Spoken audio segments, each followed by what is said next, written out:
Hi, world. This is International Art Alliance, and we produce the Palimpsest project. Palimpsest is when you have a piece of material, a manuscript, or a picture, you scrape something off, and then somebody at another time changes it and makes some kind of an edit in time. And that's what we're doing. We're making edits in time with our giant paintings that we send physically around the world to each other, and then we each make our own mark on that same painting. We start with an intention and then we go wild. And today, I'm Ross from Los Angeles. And I'm Denise from Saint Jerome, Quebec. And I'm Rose L. Williams, and I am in beautiful British Columbia, Canada. We You're can't on hear mute, you. sweetie. Stephanie is on mute. I'm McLean. Stephanie McLean. I was on mute, but now I'm not. And I'm in a parking lot in Toronto, Ontario. Wow, parking lot. I'm Cheryl Wilcox and I'm in Australia. Good morning. Good afternoon. Wow, look at this great collection of artists that we are. It's pretty amazing. We really are all around the world. It's astounding.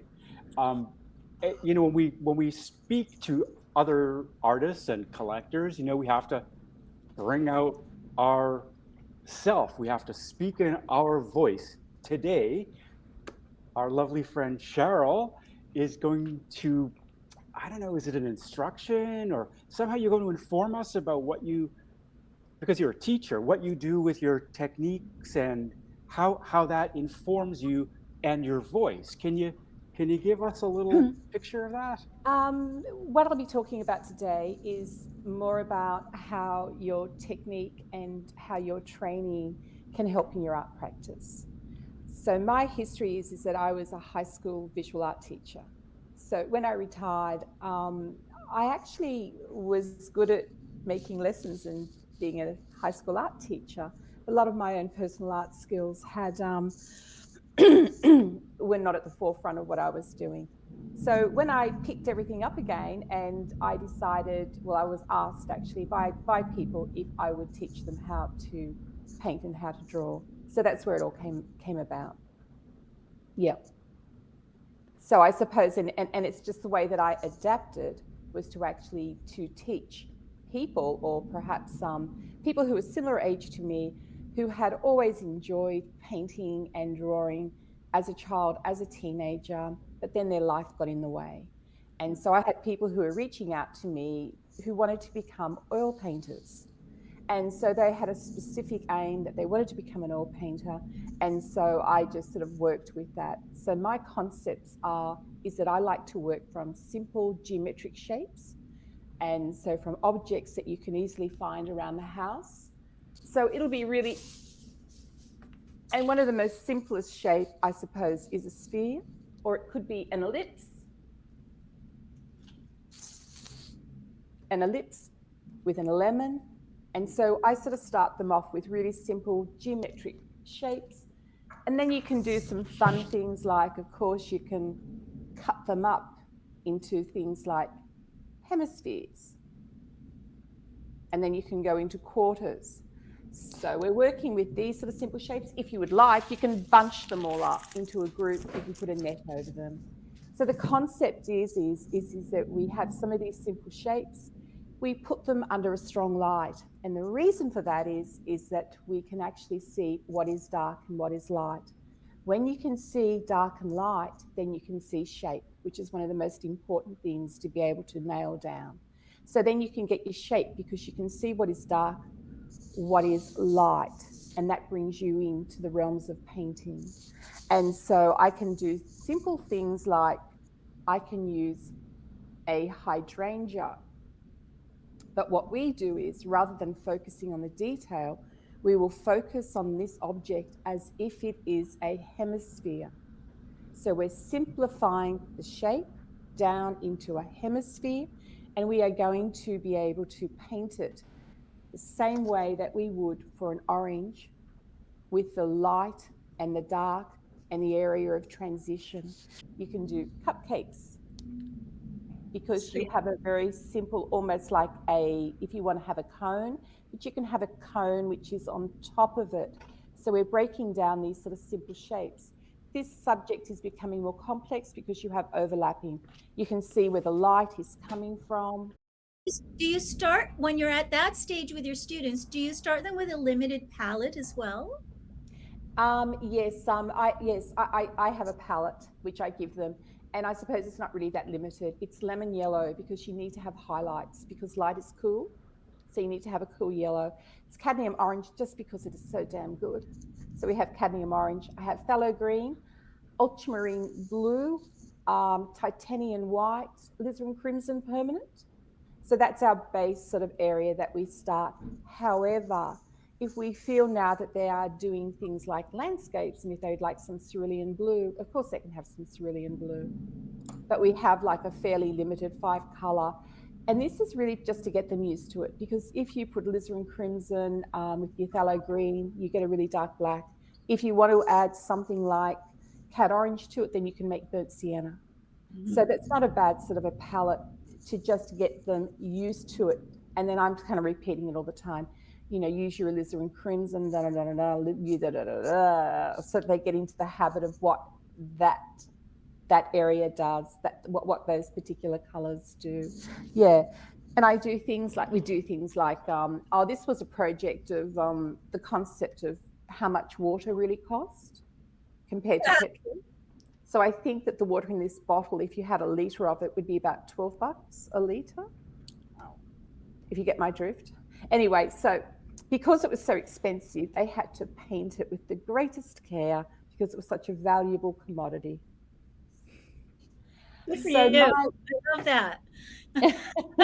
So my twist is to almost like start at the beginning, and it's also to teach you some dexterity, because the actual ellipse is a really common shape that we use, or it's a way that we move, and you make S curves, you make C curves, which you use often in life drawing and that we're always using in art.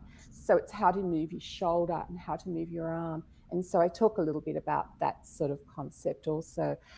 So that's how I start my beginners off. And then you can bounce from that into something like portraiture, because it's the same way that the light is going to hit the face. You have these same sort of simple shapes. So when I teach my students how to draw, we work from the biggest shapes down to the small. We don't start drawing the eye and then expand. We actually put the brow in, if that sort of helps. You can see some of these big ovals through my face here, some of the other bigger ovals. So we work on these sorts of bigger shapes coming down to the smallest. And repetition, doing it, but I don't mind repetition because I've always liked riding my bike. I don't mind doing the same old thing. I don't mind. I notice sometimes at live drawing, people will say, I have already drawn Ken. Doesn't worry me, I'll draw Ken all day. So Cheryl, Yeah. you teach your students how to draw and paint then, not just paint. You also teach them how to draw. Yeah, perhaps more how to see. Draw, and I don't even think I have one here, with a very long sharpened charcoal pencil. So when I actually draw, I can have the access to lots of different edges with the same pencil. And I tend to use my pencil as a brush.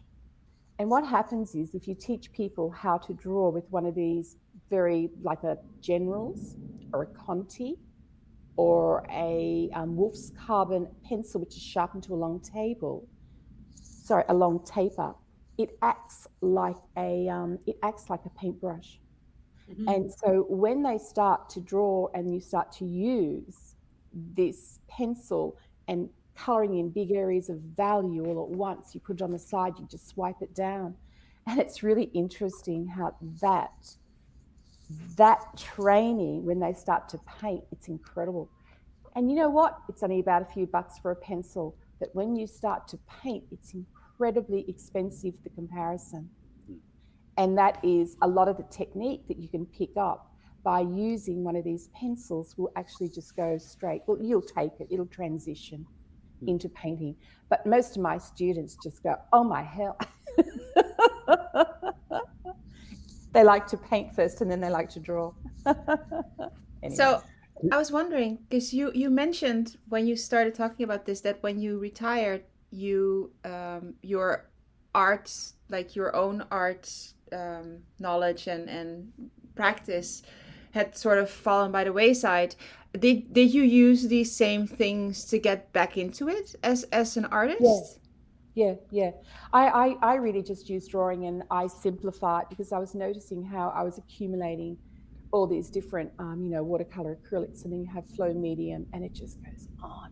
And you have a great set of pastels, and then you have, oh my God, I have to have that great Faber-Castell, great big, container of beautiful watercolors, and it just goes on and on and on. And I just sort of felt I have to train, and I have to train in a particular method. And I felt like I was buying all these pretty beautiful things because I felt like I was being creative, rather than actually doing the work, which was just training, which was just actually just sitting there drawing circles, trying to control the pencil, trying to control it to get things to do what you wanted to do. So I tried to simplify it right down to one pencil, newsprint, and I see it like going to yoga, or I see it like exercising every week. You go off to life drawing, and you're just practicing, and you're getting your eye in. So that's one thing. The other thing that I really feel strongly with a beginner is to know where the light's coming from, and that will make drawing and painting so much easier if you have one single light which shines on a subject, so that you can see a shadow, a form shadow. You can see the highlight, you can see the transitions. And once you understand those concepts, you can draw almost anything, or and you can just take that and you can run with it. Yeah. Then you start seeing it even when it's outside in the bright sunshine. Yes. And especially out in the bright sunshine, because that's the most perfect example of our earth, with the sun shining on it, and that makes light and day. And the transitions, of course, are dawn and dusk. And that's the big picture. What we do inside is that we have so many different lights, and that we don't have that concept of where shadows are. So I've tried to sort of simplify that down. It sounds rather complicated. Do you feel yourself going back to those things in your own work when you're outside all the time? Yeah, because I've always got to work out where the sun's coming from. I mean, I want to know where the light is, because I want to know what is light, what is dark, and it helps you to see shadow. Because when you're in your walk-in wardrobe at 5 o'clock in the morning and it's damn dark, you can't tell the difference about your navy blue jeans or your black jeans, because you can't really sort of see anything. And it's the same thing when you're in the bright light. So when you're driving that car and you're driving up to the hill, and the sun is on the west and it's sinking and it glares through your windscreen, you can't see anything in the bright light. You can't see anything in the dark. So you don't have any detail in the shadows. You don't have any detail in the light. It's only in the transitional areas, which is like it's connected to our day and our night, our earth is just a spinning rock with a massive sun and a light source. That's your day. Wow, that was so. What a great lesson! All of this is so amazing. But we can see and hear how that does contribute to your artistic voice, because when you are outside doing en plein air painting, you realize very quickly that light is moving. Oh gosh, yes. Much faster than unless we're observing it that way. Oh, we see, the shadow's here. No, the shadow's going. And that is almost part of what you're capturing for us as the viewer of your landscapes and your environmental work, is that movement of the light and the activity. You don't just capture the static flower or the static side of the mountain. When you're painting, you give us the movement that was happening. on that object. Oh, what a Well, great observation. yeah, well, that's why it's enjoyable to look at Cheryl's work more than just one Yes, bit. yes. Cheryl's work is the kind of work you can look at and then look at again, and then you see a little other something, because she's helping us to interpret that sort of non-static atmosphere, the atmospheric. Like when you look at something, you're looking through atmosphere, and the shadows are moving. It's not static. I mean, Uh, some artists' work is very static in terms of landscape and is very graphic or very light and delicate and sort of Yeah, frozen, yeah, yeah. and it has that quality to it. But Cheryl's is different. It's more environmental, I find. Thank you. I have two questions, Cheryl. They're Yes. they're much more prosaic than what Rose was just talking about, and also that's like a whole subject I think that we can Yeah. explore together. That was like really inspiring, Rose. So my two questions are, Cheryl, when you're teaching people to paint, do they just start on a white canvas? Do they color it first with an ochre or a pink or something? Or We color it. So what we do is they can, usually we do burnt sienna because we make it out of the alizarin crimson, phthalo green. Remember, most of my students have a mixed paint, so we'll make them mixed paint. Then they'll put cat orange into it, we get burnt sienna because the world is warm. Or if they like, they can do something like ultramarine blue later on. But yeah, we cover it.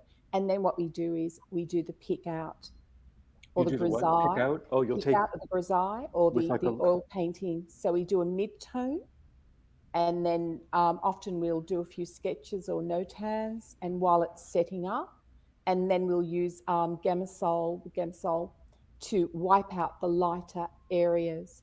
And that is the great thing about oil painting. And I hear so many beginners who want to become watercolorists. The problem is with watercolor is that you make a mistake or you haven't got something right, you're done.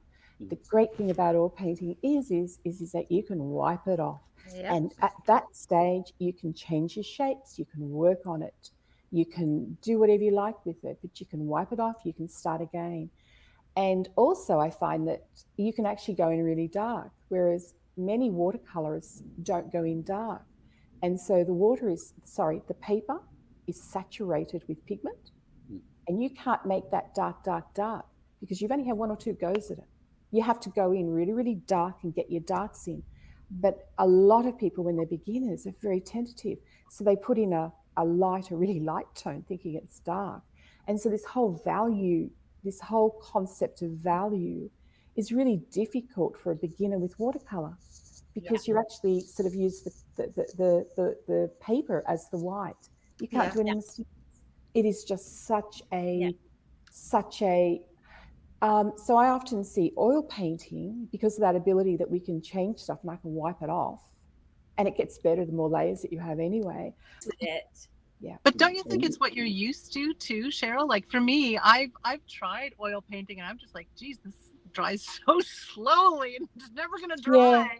Whereas with acrylics, it dries, you can just paint over it. It's really you know, I can see that. Yeah, I can see the advantages of both mediums, but I often feel that if you can paint in oils, you can paint in acrylics, you can do watercolor. I often feel like it's a little bit like, I don't know, violin, or it's a little bit like a piano. It's like if you can drive a truck, then you can drive any kind of car. Oh, It's sort of that sort of thing. Gotcha. I often feel that oils are a little bit Yeah, in art And school, they also actually having- made us start in oils and then we moved to acrylics. really? yeah. Oh, that's fascinating Yeah. too. Yeah. Okay, my other question, Cheryl, is you've given us this terrific 5 or so pigments to use, and I suppose you also have a set of brushes or choice of brushes. And the reason why I'm even bringing up brushes is because it wasn't until I got into art school that I found it. Well, it's a long time ago, but that I found out that a flat brush, or these squared top brushes, a bright or a flat, is sort of was the invention that allowed impressionists to do their thing to a certain extent. With a regular round brush, you get a certain kind of line and thing, but it's a whole different push and pull with how that brush is going to handle the paint. How does that influence the marks that you make and what you're seeing and everything else that you've just described? Yeah, I suppose I love sort of like a flat brush, but yeah, it does, because sometimes if you're doing something really delicate, often I'll pick up a really nice sable brush and something really sort of like soft and delicate. And so, yeah, the brushes are part of that tool set, aren't they, of how we manage. And I have one student who likes to buy these Reeves very, very sharp, very, very sharp and flat brushes, because she likes to get in there with the edges also. And it's interesting how various people do have preferences. Yeah. Mm-hmm. Yeah, it is your tools. I just have a stack of brushes of all different sorts, and I renew a lot of those flat sharp ones because they get out of shape. But the others I don't, they're just like a stick or anything you could just, or your hand, you just slap paint on with whatever you like. Do you find that you paint mostly with your flat brushes? I actually have certain brushes for certain colors. Yeah. Oh, really? For So, certain colors? because That's it's interesting. really difficult to get, it's really, really difficult to darken a light. And so what happens is, if you want to have some really nice dark areas on your painting, you don't want to use one of your brushes or clean it and that. So I actually have brushes that are especially for darks. Gotcha. Because otherwise, if I put anything light in them and white, then I can't get any more darks. It's just Right. harder to make a color dark. It's easier to put light in it. Studying my first go around at art school, I was studying painting, sculpture, printmaking, art history, Yep. blah, blah, all of it. Yep. I felt like I learned more about painting from my art history class, from the little details about Monet having a really long brush. Yes. And just like, and the fact that he had really bad eyesight like I do. Yep. Just like little weird things that you'd learn that artists like you're sharing with us, I found actually even more helpful than painting class. We're coming to the close of we couldn't come 3 minutes before. Thank you, Steph. Sorry. We're coming to the close of our roundtable conversation, the Palimpsest project, brought to you by International Art Alliance, sorry, and Master Pack USA. Master Pack USA. Yeah. Great product. Okay, See you next we'll week. see you all next week. All Bye, right. guys. Thanks, Bye. guys.